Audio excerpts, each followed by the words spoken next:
Yeah, welcome back to the channel, guys. It's that time of the year again when some servicing and some additional things need to be done. Today I'm going to be doing a coolant change, and I'm going to do the complete coolant change. That means that I'm going to flush out most of the existing coolant that's in the engine and replace it with some new coolant.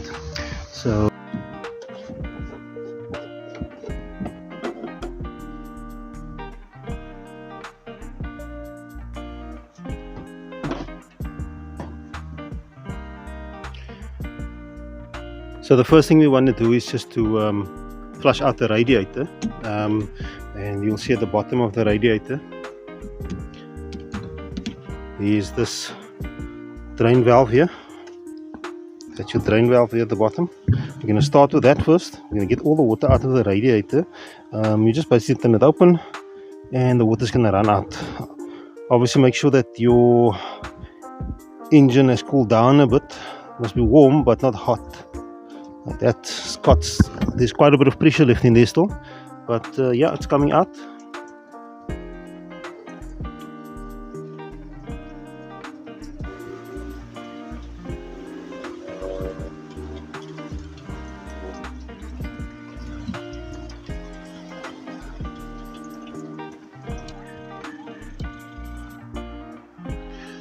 So we drained the water, most of it's out. If you look inside the actual water reservoir, you'll see there's quite a bit of maybe some muck, some sludge in there, and I want to just clean this bottle. Ideally you should take the whole bottle off and clean it out, but yeah, I don't have time for that today, but I'm just going to clean it out.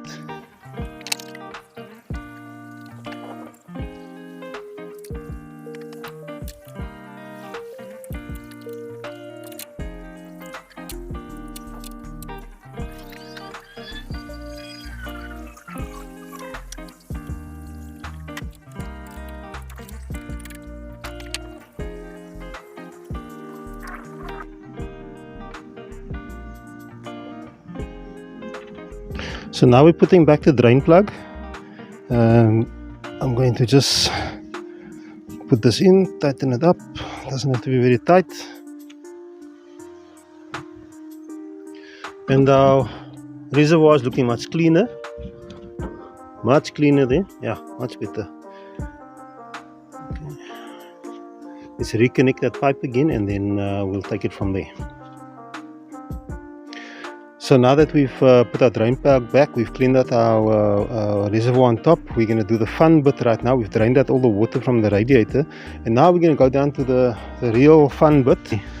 I'm being very sarcastic about it's not really fun, because we're going to have to go underneath the engine. So just to clarify, once you've drained the water, if you look at the water in the bowl there, that's probably maybe only half of the water that's in the actual engine.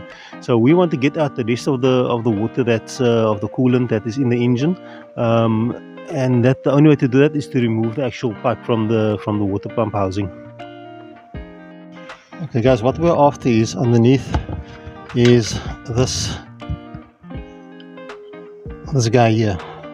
This is the pipe that runs to the top, and we want to loosen that clamp there, pull this pipe off, pull this hose off here, and then all the water will come gushing out. So it's something that you got to be careful of doing, because sometimes you don't know what the condition is of the pipe to which is attached. I know that pipe was replaced on this engine, so I know I should be okay, but in order to remove as much of the coolant as possible, this is going to be the best way to do it. Okay, pipe's loose guys, water's coming out. Can't exactly go in there, but yeah, water's coming out. So we'll just wait for that to drain. It's a bit of a slow drain, so which is good. I think I'm just going to open up that drain plug on the radiator as well, just to help it drain out a bit quicker. Also done is I've just lowered the engine or the whole bucket down a bit from the jack, quite low, just to try and get out all the remaining water that's inside there in the block. And yeah, quite a bit more came out, so that's just something else you can do. Just lower the vehicle so that the water is actually running towards you.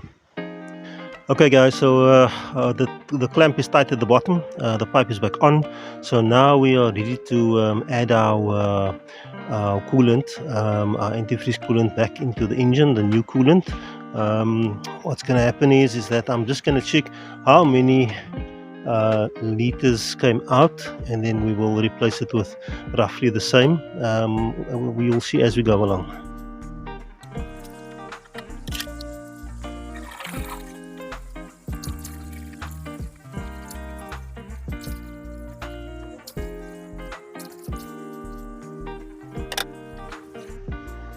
Okay, so roughly almost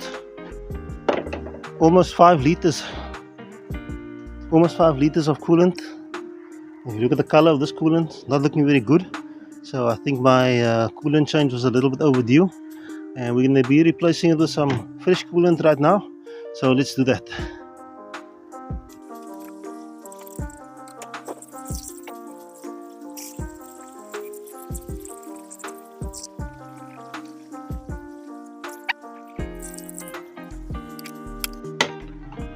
Okay, I think we're going to stop there. Let's just stop there. Yeah, as you can see, the coolant level is dropping as the air is being pumped out. The pump is obviously circulating the coolant, and all the air bubbles are busy coming to the top of the reservoir. So once that's out, we can adjust our level from there. Put the cap back on, and we still see the bubbles coming through. Coolant level is still dropping. We'll just keep an eye on that, and we're going to idle the engine until it's nice and hot, until the thermostat opens. When the fan comes on, then the engine should be at more than operating temperature. Guys, something you want to do at this stage also, and actually perhaps you should have done it earlier, but I did forget about it, was to open up the heater. So let's do that quickly.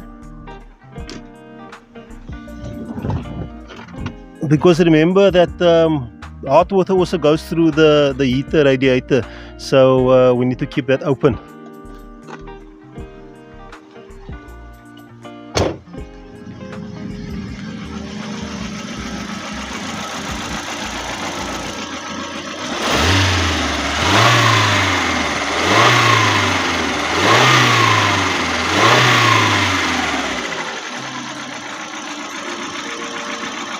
As you can see, that level's going down slowly but surely. It's been going down, so we'll keep an eye on that.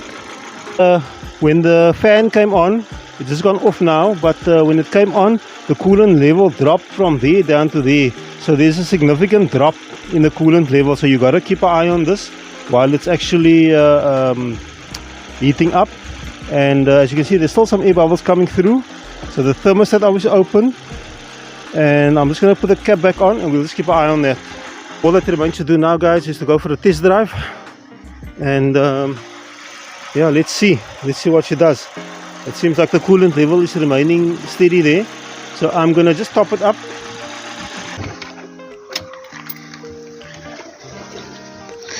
And the coolant level looks good.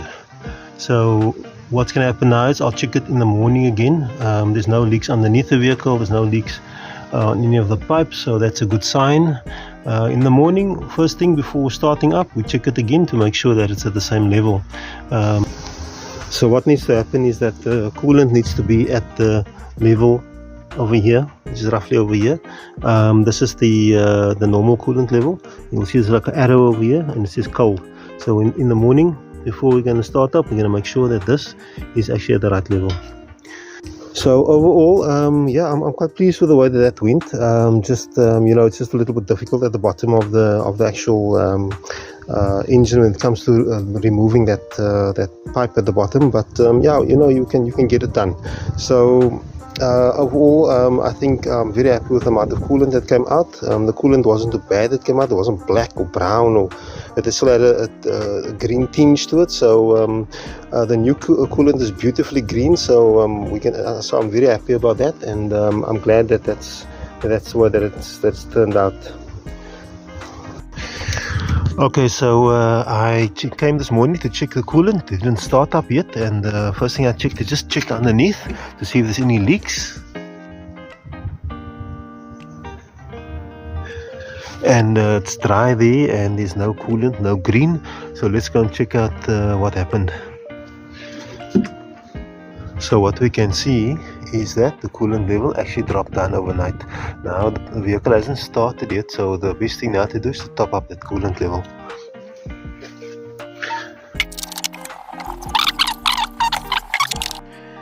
So overall everything went well, and as I said earlier, I'm happy with how things went. Obviously this engine has had its coolant changes and oil changes quite frequently. So something I just want to touch on is that if perhaps you've neglected your engine, or you find your coolant is a different color other than brown or light green, maybe black or even worse condition, I would suggest then that you rather do a radiator flush. That will be more beneficial to cleaning out the system. But obviously if your condition of your coolant is that bad, then it's going to be best to assess the whole cooling system, the radiator, all the pipes, etc. So just wanted to touch on that one, that the radiator flush will be very good to use. The one from Winds is actually excellent. Cleans the cooling system out very well. There are certain other complications you may have, but overall this will be the best way to do it before you do the actual coolant change.